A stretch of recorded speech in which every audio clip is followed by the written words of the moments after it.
Hi, everybody. Welcome to episode 97 of Elves, Rings, and Nerdy Things. These episodes, our numbers are actually lining up with the number of episode that we're recording. Perfect. I realized that Yeah. when we were editing the last episode, but this is season 2, episode 7 of Rings of Power. We will be watching and covering the season 2 finale for next week. Sam, let's All just right. go straight into it. Let's go straight into it. Here is your plot summary. The orcs aim their trebuchets at the mountains beyond the city, causing a rock slide that blocks the river upstream and allows them to assault the city's walls on foot. Elrond comes to Khazad-dûm and asks Durin the Fourth to send aid to Eregion. Durin the Fourth decides not to when Durin the Third attempts to mine more mithril, which could awaken the evil that lives beneath the mine. As Celebrimbor creates 9 rings of power for men, he notices signs that he is trapped in an illusion. He confronts Annatar, who ends the illusion and reveals that Celebrimbor has made the 9 rings using Sauron's blood rather than mithril. Elrond, Gil-galad, and the forces of Lindon arrive and attack the orcs. That night, Galadriel escapes with the help of Arondir, who followed the orcs' trail. The pair sneak into Eregion. Celebrimbor attempts to escape with the 9 rings and finds Galadriel, who takes them, while Celebrimbor stays to delay Sauron. As the sun rises, a small number of elves outside the city are faced with a new wave of orcs led by Adar. Elrond is disappointed when Durin the Fourth does not arrive. Adar stabs Arondir and takes Nenya from Elrond. All right, Sean, you texted me after you'd watched that this was a good, borderline great episode with a few hiccups. I generally agree with you. Let's talk about the good stuff. The first good thing is pretty much everything that happened in Eregion. And I'm coming to the mindset of the brightest spot of this entire series so far is the relationship between Celebrimbor and Sauron. Yep. And especially in season 2, all of their scenes are so well acted. Like I love everything that's going on between them. There's issues with timelines, which we will cover later, but for the most part, I really, really like everything that goes on Eregion. I initially in season 1 wasn't a huge fan of Celebrimbor just because I thought the casting was a little bit off with someone as aged as that actor. But now that we're in season 2 and we're getting these pretty lengthy scenes between these two characters, I think they knocked it out of the park with their casting of Celebrimbor. He is doing a phenomenal job, and I really, really enjoy everything I'm seeing in Eregion. You? Yeah, I would underline that. The scenes with the two of them, especially as Celebrimbor is realizing what's happening, are some of the best of the show. And it's crazy what you can accomplish when you get 2 good actors and you get a good dramatic script that doesn't include a bunch of lines that you stole from other material. And this show reaches some pretty high highs. I think the funny thing about, you mentioned timeline, and I guess this is a hint at some of our criticism that will come later, but I'm totally fine with the timeline being a little confusing when we're with Celebrimbor, because he's literally trapped in an illusion of both time and space. And so on the outside of that forge, weeks could have gone by and he's slowly, deteriorating, except he can't tell because he's under this illusion. So that I would have been fine with that. And I don't think they didn't go that extreme, but it was very effective visual storytelling, great acting, and it's this is I think this is largely the show that everybody hoped that we wanted, right? These scenes right here, the evil of Sauron, the fall of these noble characters. Episodes 4 through 7 in particular. And looking at the specifics in Eregion, I really like the scenes of Celebrimbor slowly going mad. And when that realization that he's in a time loop is done so well, with his first holding Feanor's hammer and seeing that it's missing a ruby, and then he gets on the floor to look for it. He sees a mouse, and then over time he realizes that The mouse is repeating. And then when Sauron comes in for a conversation, he's like, no, shh, shh, shh, wait, watch. And then the mouse does his thing. And it's so well constructed that it becomes more noticeable in the exterior. I think now is a good time to talk about, because with time loop and timelines and all of that, that the timeline aspect of it then becomes confusing when, with what's going on in Eregion, in the Forge in particular, Celebrimbor is able to create 9 rings of power. And in previous episodes, we're shown that like creating 3 is difficult. It took a couple trial and errors before they even started putting Celebrimbor into this like fugue state, basically, to create the 9. So things just get problematic when we have instances of Elrond going to Khazad-dûm and requesting assistance. We have the siege of the orcs. We have the crafting of the 9. All of these things feel like they should take more time. Mm-hmm. And then the show doesn't give us a clear feel of how much time is actually passing.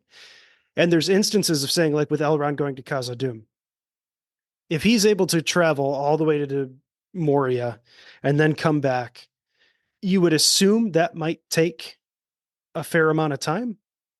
And in that time, Celebrimbor is able to craft 9 rings of power. Why are we using the trebuchets to block up the river? Like, why didn't you just do that right away? Like, there's so many different things that just don't make sense with everything that's going on around the rings. But everything that happens in Eregion and the Forge is great. Agreed. There are a lot of little blemishes on the episode, but that doesn't detract from the quality that we get kind of basically within inside the walls of Eregion. Things are great. A couple of other highlights, Mirdania's death. We mentioned this is like the one other named character that we have in Eregion. This is one of Celebrimbor's smiths. She goes invisible. She sees the true form of Sauron. They kind of have a couple of scenes, just the two of them together, where Sauron does a really great job of luring her in, and then in a climactic moment, in a confrontation on the walls, Sauron magically pushes her over the edge in a way that makes it look like Celebrimbor pushed her over the edge, and she hits the ground, and she's either broken bones or she's lying on the ground, and then an orc just comes up and hits her with an axe. Hits her with an axe, and she's over. And that was relatively brutal in an episode where we got a few other brutal scenes here. We don't need to talk about all of them, but that was really good. And I'll say too, I think there are plenty of critiques around some of the ways that the plot and the action move forward and are set up, but the scenes themselves, the battle scenes themselves, I think look really good. I think they did a great job with especially the elven armor and a lot of the orc armor and weapons and the equipment that they use. I think the troll, which is not even mentioned in the plot summary, but kind of toward the end of this battle, they have a large troll that comes out into the battlefield and is just stepping on orcs and elves without kind of a regard for who. I think at one point like grabs somebody on a horse and like smashes them on the ground. It really brutal. I think that was well executed, that individual slice, but there are other things to critique around it. Kind of like, how do the orcs know where the weakest point on the wall is? I just realized that now as I was sitting here. I was like, they've never seen these walls before. They walk up to them. They don't have an elf who's like feeding them information. Yeah.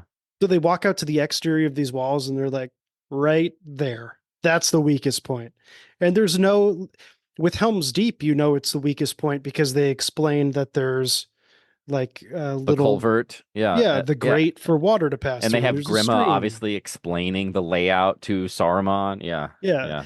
And I guess and before we were recording, we've pointed out a lot that the disappointment with Rings of Power comes when we reference and compare it to Lord of the Rings, because Lord of the Rings does a very good job of basing everything that happens in reality as much as you can in a fantasy world. It has a very strong sense of verisimilitude. Everything that happens Yes. makes sense in the world. Yeah. Yeah.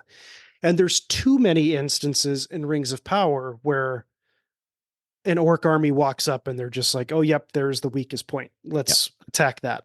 They, you haven't told me how they would know that. And So the that thing, part, sorry. no, you go ahead. Well, so I'm just, whenever we have these critiques, I think, how could they have done it? We saw examples of them having captured and tortured elves already. Remember the guy who shows up with the carving on his chest of where is he? Why don't we get a scene of orcs torturing an elf to reveal weak spots in the defense of Eregion? You could do that. What about we have just a stray line of dialogue between Adar and one of his orc lieutenants saying something like, our scouts have found the weak spot in the wall, and it could even be a source of tension. Like it came at a heavy price because the defenders, they killed 10 of our men, but we know where the weak spot is. You could do that. And then the other thing is, Adar doesn't really seem to care a ton about casualties. That's like that's an obvious point of conflict, and I think they're building it up to him being stabbed in the back, just like he stabbed Sauron in the back, right? That's telegraphed in at this point. So why didn't we just attack over the bridge that leads to the gates? Like if you're gonna spend all of this energy, like literally smashing big metal bars into the stone wall and then repeatedly like ripping them out and then doing it again while you're getting pelted with arrows, why don't you just attack the wooden gates that you don't need to. I mean, that in and of itself could be like a big point of conflict. And it's like that is what sieging armies will do a lot of different things, but one of them is to attack the one point in the walls that are made of wood, which are the gates. So there's Yeah. little things like that. I was thinking about that when you watched the episode. The bridge is destroyed. By what? I don't know. Oh, But when you're, do they attack they attack the bridge with the trebuchets? Maybe in the not this episode, but the one prior?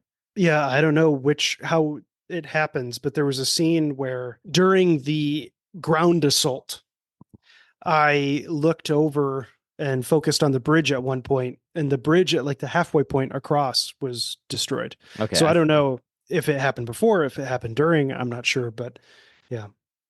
Yeah, I mean, generally speaking, I don't like an attacking army wouldn't destroy a means of entrance to a city, even if they have a way of. And the other thing is like they're kind of ridiculous damming of the river by lobbing a couple of loads of rocks at these mountains. Like that just beggars belief to the point where again we mentioned verisimilitude. Like that wouldn't happen. And then I think you had a point either already in our recording or before the recording, like what happened to all the water? Right? Like you can't just dam a river and the water disappears. And you could have done something cool where like, oh, the city is literally flooding. Mm-hmm. And it just like the destruction is going to be immense because the city is going to be first set on fire and overrun, and then it's going to be buried beneath a lake. And you could even have like then there's an element of more of a ticking clock. Like the floodwaters are literally rising. Like you got to do something to resolve this siege, but that just kind of happens, and then like I don't know little things like that. To go back to a positive quick, Oh yeah. Mithril being Sauron's blood. I know it's not canon. I mean, it might be now, but I really kind of liked that. I thought it was a cool way to show how much more negative these rings of power are going to be because it has such a strong tie of influence to Sauron himself. I think you mentioned it in the episode, like the idea of the blood magic and the idea that the other thing too is that the rings have a cost. right? And this is especially true with Sauron and the One Ring, where he pours his essence into the ring in order to kind of, create this object of great power. But then it also has this downside where if the ring is taken from him, he's weak. If it's destroyed, he's destroyed. And so we kind of get a hint of that. Not that we have him being weak at all, but it's like you understand that yes, these objects can be created and they are powerful, but that comes at we understand what is motivating that, and that it could be, done to the extreme. It could be also an Achilles heel. Not that destroying one of the nine rings is going to kill Sauron, but that you're kind of setting up the great strength and also the potential vulnerability that is the One Ring. So let's stay in the battle. There's two things that happen pretty much back to back. The first thing is Adar basically one-shots Arondir in the most like anticlimactic confrontation that we've seen. This was especially for a character that you've had for almost 2 entire seasons and who has never really interacted with any of these other characters. And then he shows up quick, talks to Galadriel, saves her somehow, and then immediately gets killed by Adar. So there's that scene, and I want to get your thoughts about that. But then the fact that Gil-galad's ring doesn't really do anything. What purpose did he serve in this battle? Because he shows up at some point. Yeah. So at some, like we must have gotten the idea that he was kind of on like a ridge watching the battle take place. And then at some point he decides I need to go in and help fight. But then they still end up losing. So then it's like, what purpose does his ring serve? Give me some thoughts on those two pieces. Certainly. So the Adar killing seemingly Aaron, and I don't think Eregion is dead, but it was so strange that they did it in the way that they did, because Adar basically doesn't even, break a sweat in killing Eregion, who they've gone out of their way to establish Eregion as a very impressive fighter in the multiple scenes that we've had with him from season 1 and the fights that he's had, and then in season 2 with the wild men and all that stuff, and then even last episode where he dispatches those 3 orcs like basically very casually. This was such a weird inversion of Erendier's competence. And again, I don't think he's actually dead. We're going to get another scene with him. I have to imagine, even if he does die, this isn't, he's going to have a denouement. So that was that. And then, Gil-galad's presence at this battle just is weird, because he's in the scene where they're charging, where the elf cavalry is charging, but he's not leading the charge. And then you don't see him again until the final, like the last stand of this very small group of elves. And where he says a king's duty is wherever he's needed or something like that. Yeah, but I noticed that too. Like in the charge, I was like, wait a minute, was that Gil-galad? And then you never see him again. No, it's like, and he and Elrond don't even have a scene that like sets up or debriefs what happened with Galadriel in the, when she's taken prisoner. And I mean, talking about verisimilitude for just a second, like you're telling me that hundreds of elves are charging across the battlefield and they all stop before a single one of them like attacks any of the orcs. It just like that whole confrontation thing was a little hokey. Right. And like, why wasn't Gil-galad at the meeting with Adar? Like, do you think that would have happened? He's the leader of these elves. Why wouldn't he be there? And you can't keep having these like, oh, somebody shows up to save the day scenes, but it would have made sense that Elrond maybe showed up first with like a vanguard of people and they did something to delay the orcs, or they destroyed a couple of the trebuchets, and then later Gil-galad shows up with like more of the elves, and that necessitates the troll being unleashed or some sort of escalation that gets us to these final confrontations. But the battle stuff just seemed to be like they would pepper in. There's that one scene where Elrond is unhorsed and then an orc slits his horse's throat, right? And then like licks the blood. Like that was just inserted in the middle of all these other confrontations. So it was very strange. The like there are timeline issues, there are like just dramatic buildup issues, I thought, with the way that the battle was demonstrated. And yeah, it was I don't think they do battles well. Like So I I had issues this in season is one with the final battle stuff, and here it's cropping up again. this is an exact repeat of what happened in episode 96, where you and I begin the episode by saying we really liked it, and then we just go through and talk about It's all the things we hated. that's this show though. That's the Yeah, show. where They at least with the second half of this season, I'm I can talk about the things that I disliked, like we did with season one in the first three episodes.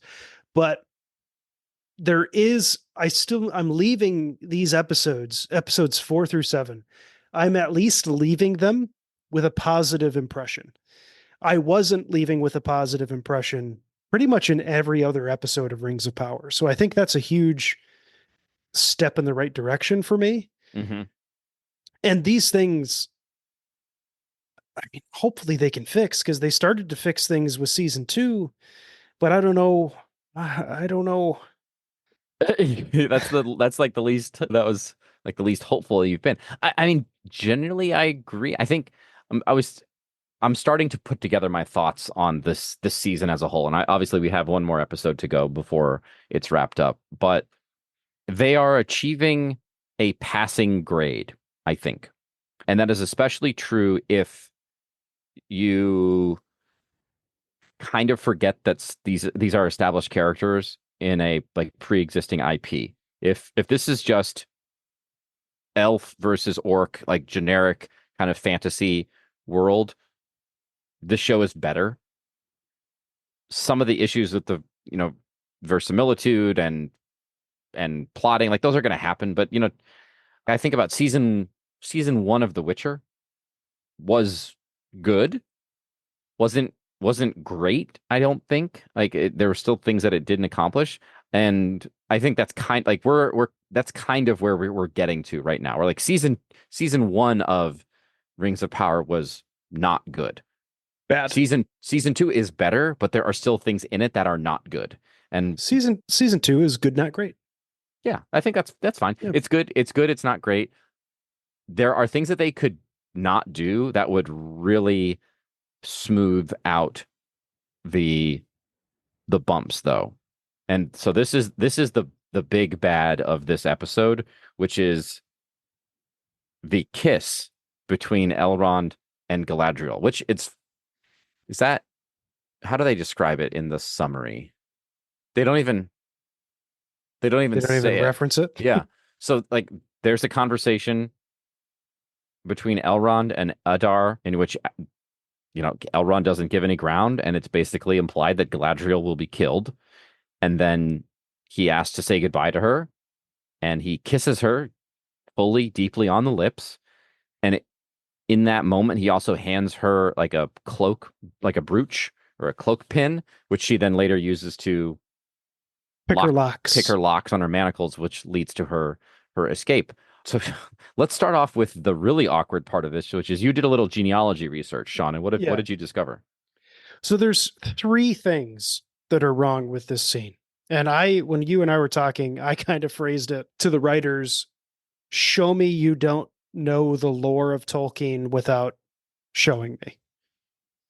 And when you do this, it's really going to bother fans because the 2 reasons. One, in my quick research, we discovered that Elrond is the great great grandson of Galadriel's uncle, which is for me, that's too close of a relation. If you can go back like 2 generations and find like a common relative, that's not okay.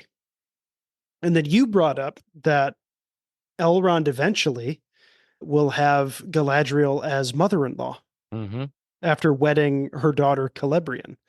So those are the 2 incestual aspects of this that we don't like. The other part is we discover at the end of the episode that Elrond is wearing the Ring of Power as a necklace. So instead of giving the brooch, why doesn't he just give her a Ring of Power, Mm-hmm. which would, I think, would expedite her ability to leave?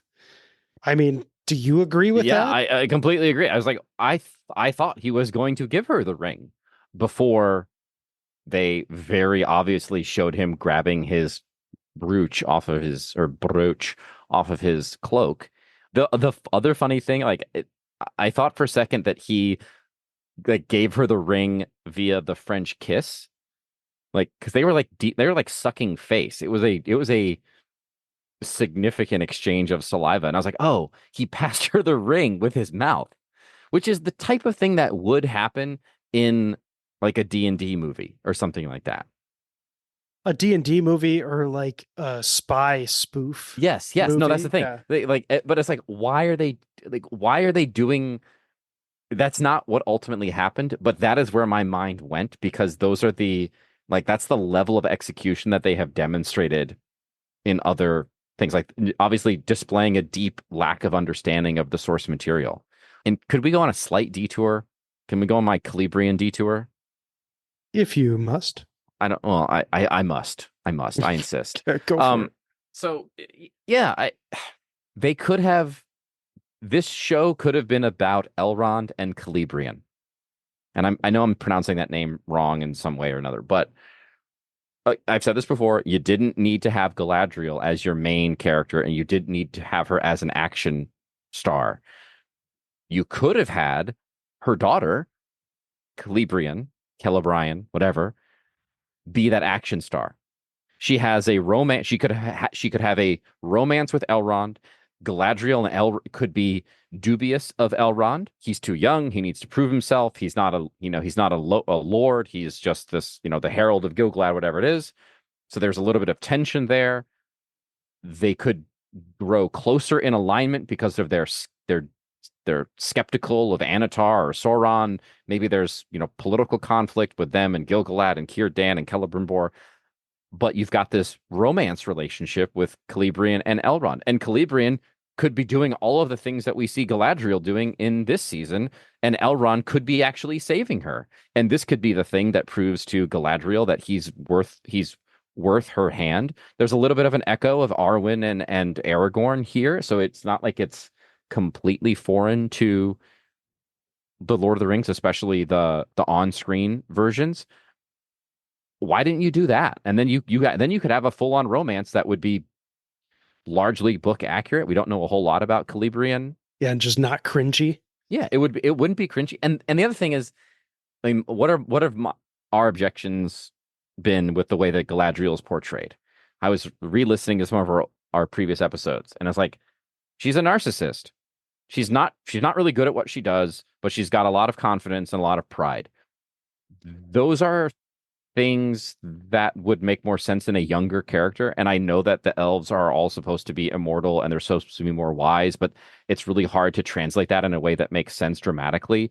And so if you want to have an elf that goes through a character arc, it would make more sense to a modern audience that they are a child of somebody else. And you have that dynamic with Celebrian and Elrond as her love interest, and then Galadriel as a mother figure to Celebrian, but then also kind of like an adoptive, like future mother-in-law figure, right? Like you go out of your way to impress your future mother-in-law.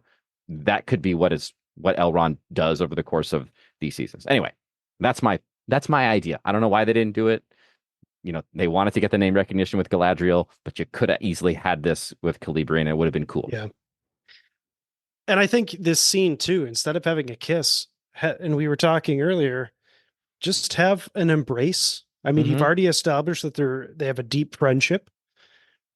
Have them embrace, have him whisper something in her ear, and then hand off the brooch at that point. But you don't need a kiss. It's unnecessary, just romantic storylines. And we get it with fucking Poppy and what's his name? Nobody. Nobody. Yeah, that's right.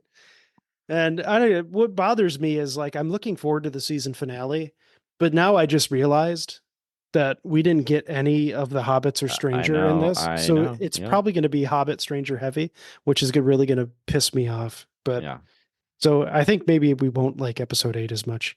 They could do some cool. I mean, I am interested to see how Eregion is going to end up, right? Yeah. Like, how will Sauron claim the orc army? Will Adar die? At whose hand? How are Elrond and co gonna get out of this predicament?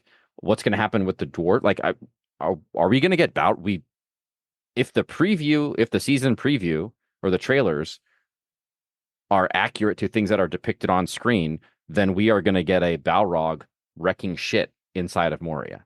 I think we Um, get an awakening of the Balrog in the season finale. yeah. And like the very beginning of So far we have a few other points to talk about that are relatively minor.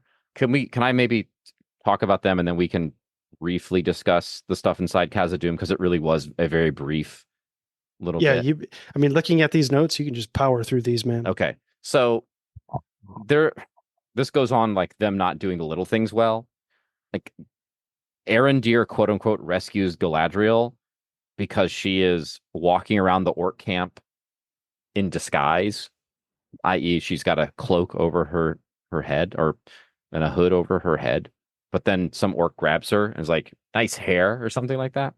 But then Arendir like shoots him with an arrow, and then to escape, they just jump. They climb out or jump out of the trench that is makes up this orc camp, which begs the question: why didn't Galadriel just jump out of that trench as soon as she was near the edge of the camp? Like Arendir didn't need to be there. None of those weird things needed to happen. She could have just left the camp.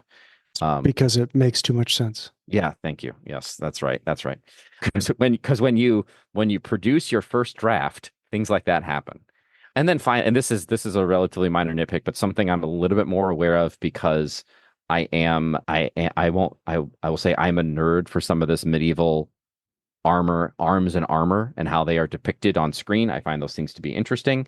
None of the elves have face or neck protection. All of their helmets are completely wide open. You and I both attend Renaissance fairs and we like to see the joust. In fact, I think you saw 3 jousts this year. I've seen a lot of jousts this year, Sam. Seen a lot of jousts. One of the things they do to demonstrate their prowess is they ride at rings, right? You see them ride at rings where they put the tip of a lance through like not a it's like a little bit bigger than a shower curtain, but like a large bracelet or something like that. Like a really small point. And the idea is that people who are professional soldiers, medieval combat, either knights or even these orcs, like what are they doing other than fighting? Like they know to go for certain spots. And so if you have your entire face and neck unprotected, that's all somebody is going to go for. And so it's just a little too much to see these like blatantly badly designed helmets in your production. And the whole reason they're doing it is so that you can see the faces of the actors. This was something that a lot of people critiqued in Game of Thrones. And then one of the things that people really liked about House of the Dragon was that you actually started having people wearing helmets. And yeah, it made it a little bit harder to see their faces, but that was like, but you had really authentic feeling and authentic looking combat. And we just didn't have that here. And of course, like you also have people running like Arendir running around with basically no armor on at all. Not surprised that he gets like stabbed by Yeah. Adar. Wood armor. Yeah. Which like it looks cool, but that probably stinks to high heaven. Like we never see him Yeah. take it off, right? Anyway, so those are my final smaller critiques. Again, it sucks because we spend so much time on these episodes on our recordings talking about the bad things, but there are a lot of good things that happen, and this episode is really good. And don't take our criticisms just because again the majority of our time is spent on critiquing doesn't mean the majority of the episode is bad or that it is an overall bad episode. It's a good episode with some bad spots. Anything to say about the dwarves? My only thing about the dwarves, they must have a really, really good idea of how dangerous whatever is underneath their feet is. Oh yeah, You know what I mean? Because Yeah, yeah, like yeah. you have Elrond who's coming to you saying the elves might not survive this assault. Like our people could be gone. And the fear of what's underneath your feet that you could potentially awaken must be pretty strong for you to all of a sudden turn around and be like, no, we can't send our army to go assist the elves. Yeah. So that part to me is kind of confusing. Like you've heard some grumbles and some growling, Yeah. and that's enough for you to be like, well, our entire army can't march. We have to be here just in case. Like, I don't know. It seemed like a little bit of a stretch for me. I do like the effects of the ring on King Durin. Mm-hmm. I think that actor is doing a great job of showing the long-term effects of wearing a ring of power and having yourself like commit to it. Yeah, I don't know. I like it.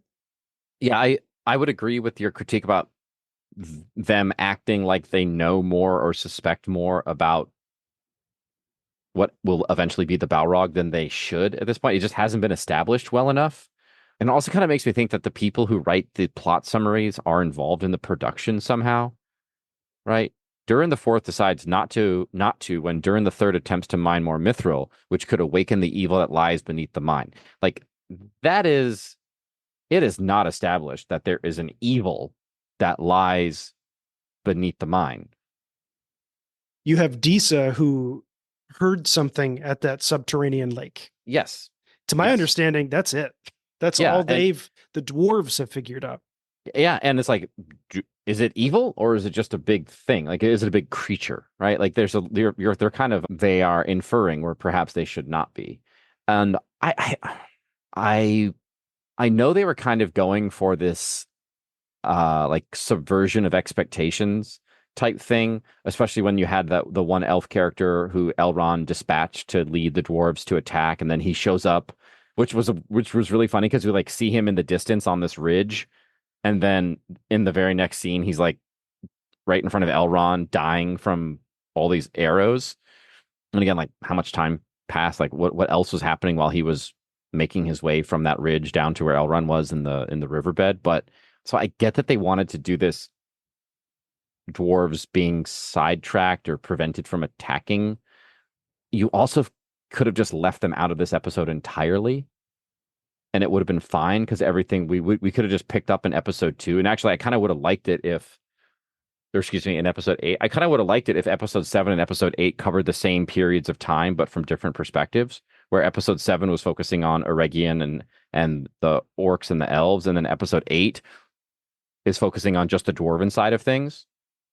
And we maybe even would have gotten a hint of that with Vorahil being like they wouldn't come, like something like they're fighting on something else is attacking them, or some sort of line of dialogue that hints at what they're actually doing, instead of like, oh, they decided to stay home because the king got really like. Also, the king is killing people. Did you gather that?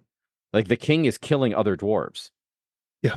Yeah, which that wasn't in the plot summary, and that seems a little extreme to me. We also didn't see it; we only hear about it, which I feel like they could have had a little bit more screen time in this episode to flesh out some of these things, or just keep them entirely for another episode and have the dwarves have their own like segment, and then we're dealing with the dwarves. I guess, but then we got to cover the dwarves and everything that's happening in Rhûn and everything that's happening on Numenor. So there's going to be a lot to cover in episode eight, and obviously wrap up Eregion. So yeah, episode eight seems like it's going to be bloated. We're not going to get enough screen time to really wrap these things up conclusively or satisfactorily, but we could be wrong. I could be wrong. Here's to hoping. That was episode 97 of Elvis Rings Nerdy Things. We will be back next week to cover the season finale, episode 8 of season 2 of Rings of Power. You can follow us on Facebook. You can join our Facebook group, Elvis Rings Nerdy Things Podcast. You can send us email at elvisringsnerdythings@gmail.com. And we will see you next week. Bye, everybody.